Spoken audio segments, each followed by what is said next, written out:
ಸ್ಯಾಂಡಲ್ವುಡ್ನ block cobra ಎಂದೇ ಖ್ಯಾತಿ ಗಳಿಸಿರುವ ದುನಿಯಾ ವಿಜಯ್ ಅವರು ಮತ್ತೊಮ್ಮೆ ತಮ್ಮ ಸ್ವಚ್ಛ ಮನಸ್ಸನ್ನು ಸಾಬೀತುಪಡಿಸಿಕೊಂಡಿದ್ದಾರೆ.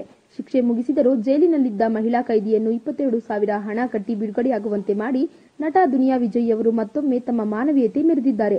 ಮೈಸೂರಿನ ಕೇಂದ್ರ ಕಾರಾಗೃಹದಲ್ಲಿದ್ದ ಲಕ್ಷ್ಮಮ್ಮ ದುನಿಯಾ ವಿಜಯ್ ಕಟ್ಟಿದ ಹಣದಿಂದಾಗಿ ಬಿಡುಗಡೆಯಾದ ಕೈದಿ. ಹಾಸನ ಜಿಲ್ಲೆಯ ಸಕಲೇಶಪುರದವರಾದ ಲಕ್ಷ್ಮಮ್ಮ ಗಲಾಟೆ ಪ್ರಕರಣದಲ್ಲಿ 7 ವರ್ಷ ಶಿಕ್ಷೆಗೆ ಒಳಗಾಗಿ ಮೈಸೂರು ಜೈಲು ಸೇರಿದ್ರು.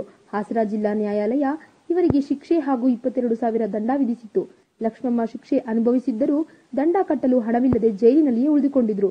ವಿಷಯ ತಿಳಿದ ನಟ ದುನಿಯಾ ವಿಜಯ್ ಅವರು ಮೈಸೂರು ಜೈಲಿಗೆ ಆಗಮಿಸಿ ಈಕೆ ಪರವಾಗಿ ಹಣ ಕಟ್ಟಿ ಲಕ್ಷ್ಮಮ್ಮ ಅವರನ್ನು ಬಿಡುಗಡೆಯಾಗುವಂತೆ ಮಾಡಿದ್ದಾರೆ.